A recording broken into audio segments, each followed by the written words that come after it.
রুটি, লুচি, পরোটা, fried rice কিংবা নান, আলুর দম কিন্তু সবকিছুর সাথে খেতেই অসম্ভব টেস্টি লাগে। তা পেঁয়াজ রসুন দিয়ে হোক কিংবা সম্পূর্ণ নিরামিষ ভাবে খেতে দারুণ লাগে, তাই না? নমস্কার দর্শক বন্ধুরা, welcome to our channel salt and pepper with Supriti. আশা করছি সকলে খুব ভালোই আছেন। আজ একদম সহজ ভাবে কাঁচা মটর দিয়ে ছোট গোটা আলুর দম বানাবো, যা খেতে অসম্ভব টেস্টি আর বানাতেও একদম কম সময় লাগে। রান্নাটা করার জন্য এখানে আমি 12 থেকে 15টা ছোট আলু নিয়ে নিয়েছি। আগেই যেগুলোর খোসা ছাড়িয়ে পরিষ্কার জলে 2-3 বার ধুয়ে নিয়েছি। এগুলোকে এখন প্রেসার কুকারের মধ্যে নিয়ে সামান্য জল দিয়ে স্বাদ অনুযায়ী লবণ দিয়ে ঢাকনাটা আটকে দিয়ে মিডিয়াম ফ্লেমে 1 থেকে 2টো সিটি দিয়ে নিচ্ছি। আলুটা যতক্ষণে সেদ্ধ হচ্ছে ততক্ষণে এর জন্য একটা মশলা বানিয়ে নিচ্ছি। তো প্রথমেই একটা ছোট হামানদিস্তার মধ্যে দিয়ে দিচ্ছি একটা বড় এলাচ। এই এলাচ দিলে রান্নার স্বাদ আর কালার দুটোই বদলে যায়, তবে অবশ্যই যদি না থেকে থাকে সেক্ষেত্রে শুধুমাত্র ছোট এলাচই দিতে পারেন, কোনো অসুবিধা নেই। দিয়ে দিলাম 2টো ছোট এলাচ আর সামান্য দারচিনি। হালকা একটু থেতো করে নিচ্ছি, এতে করে রান্নায় কিন্তু দারুণ সুন্দর একটা ফ্লেভার আসবে। এবার আরো একটা মশলা বানাবো, তাই জন্য গ্রাইন্ডিং জারে দিয়ে দিলাম 2টো মাঝারি সাইজের পেঁয়াজ কুচি, 4 থেকে 5টা কাঁচা লঙ্কা, 8 থেকে 10 কোয়া রসুন আর সামান্য ধনেপাতা। এরপর একটু জল দিয়ে এর একটা মিহি পেস্ট বানিয়ে নিচ্ছি।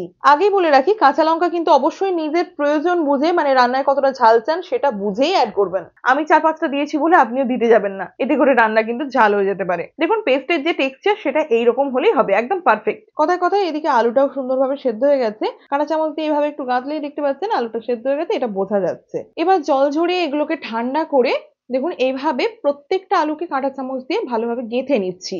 এইভাবে যদি আলুগুলোকে সেপারেটলি গেঁথে নেওয়া হয় তাহলে কিন্তু মশলা সহ প্রত্যেকটা উপকরণ আলুর ভেতর পর্যন্ত যাবে, যেটা খেতে আরো ভালো লাগবে। এবার একটা কড়াই নিয়েছি, কড়াইটাকে খুব ভালোভাবে গরম করে এর মধ্যে 3 টেবিল স্পুনের মতো সর্ষের তেল দিয়ে দিয়েছি। এখানে কিন্তু যে কোনো কুকিং অয়েল দিয়ে রান্নাটা করতে পারেন, কোনো অসুবিধা নেই। তেলটাকে খুব ভালোভাবে গরম করে নিয়েছি, দেখতে পাচ্ছেন একদম ধোঁয়া উঠছে।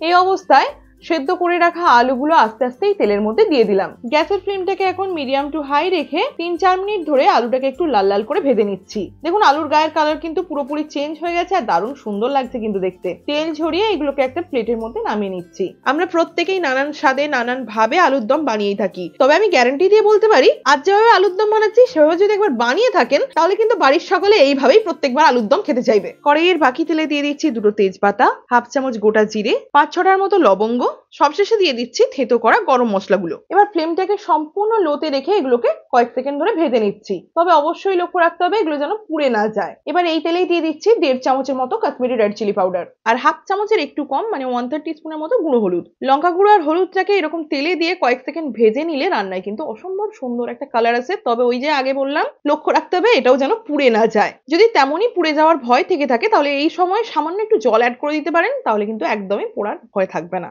এখন বানিয়ে রাখা মশলার পেস্টটা এর মধ্যে অ্যাড করে দিয়ে ভালোভাবে কষিয়ে নিচ্ছি। এই পর্যায়ে এর মধ্যে দিয়ে দিচ্ছি 1/2 চামচ আদা বাটা। আদাটাকেও এর সাথে মিশিয়ে নিয়ে খুব ভালোভাবে কষাচ্ছি যতক্ষণ না মশলার থেকে তেলটা পুরোপুরি সেপারেট হচ্ছে। এই দেখুন মশলা থেকে তেলটা কিন্তু এখন সেপারেট হয়ে গেছে। এই পর্যায়ে গ্রাইন্ডিং জারে 1/2 কাপের মতো জল নিয়ে জলটা এর মধ্যে দিয়ে দিচ্ছি। সবকিছুকে একসাথে ভালোভাবে মিশিয়ে নিয়ে মিডিয়াম ফ্লেমে এই গ্রেভিটাকে 2-3 মিনিট ফুটিয়ে নিচ্ছি। গ্রেভি এখন একদম ভালোভাবে ফুটে গেছে। এই অবস্থায় 1/2 কাপের মতো কাঁচা মটর এর মধ্যে অ্যাড করে দিলাম।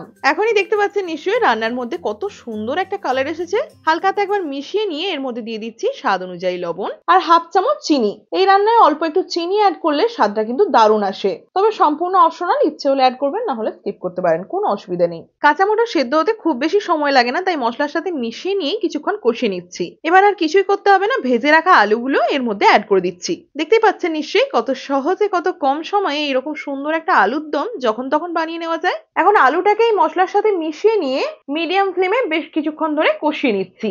আগে যেহেতু প্রত্যেকটা আলুকে আমি কাঁটা চামচ দিয়ে ফুটো করে নিয়েছি, তাই এখন ভালোভাবে কষিয়ে নিলে কিন্তু মশলা ভেতর পর্যন্ত ঢুকবে, যেটা খেতেও অনেক সুন্দর লাগবে। তো দেখুন কথায় কথায় কষানো হয়ে গেছে। এতেই দিয়ে দিলাম 1/2 কাপের মতো নর্মাল জল। আপনি যেমন ঝোল বা গ্রেভি রাখতে চান সেই বুঝে জলটা অ্যাড করবেন। আমি যেহেতু এটা পরোটার সাথে সার্ভ করবো তাই খুব বেশি ঝোল রাখছি না। রুটি বা পরোটার সাথে সার্ভ করতে গেলে একটু মাখা মাখা হলে খেতে কিন্তু বেশ ভালো লাগে। এই আলুর দমের স্বাদ আরো বাড়ানোর জন্য এর মধ্যে দিয়ে দিচ্ছি সামান্য একটু কসুরি মেথি। অবশ্যই অ্যাড করবেন, দারুণ সুন্দর একটা ফ্লেভার আসে। আলুটাকে আমি আগেই সেদ্ধ করে নিয়েছি যাতে পুরোপুরি ভালোভাবে সেদ্ধ হয়ে যায়, মানে সুসেদ্ধ হয়ে যায়, সেই জন্য কড়াইয়ের ঢাকনাটা আটকে দিচ্ছি। এই অবস্থায় গ্যাসের ফ্লেমটা লো টু মিডিয়ামে রাখছি। 4-5 মিনিট হয়ে গেছে, কড়াইয়ের ঢাকনাটা খুলে নিয়েছি। দেখুন একদম পারফেক্ট টেক্সচার চলে এসেছে, আর কিছু করতে হবে না। হালকাতে একবার মিশিয়ে নিয়ে গ্যাসের ফ্লেমটা অফ করে দিচ্ছি। রুটি, লুচি, পরোটা কিংবা নান সবকিছুর সাথে এই আলুর দম সার্ভ করতে পারবেন, খেতে এত টেস্টি লাগবে কি বলবো। আজকের এই ভীষণ সিম্পল রেসিপি আপনার যদি ভালো লেগে থাকে তাহলে অবশ্যই লাইক, শেয়ার, কমেন্ট। চ্যানেলে নতুন বন্ধু হয়ে থাকলে চ্যানেলটি সাবস্ক্রাইব করার অনুরোধ রইল। ভালো থাকবেন, সুস্থ থাকবেন, ধন্যবাদ।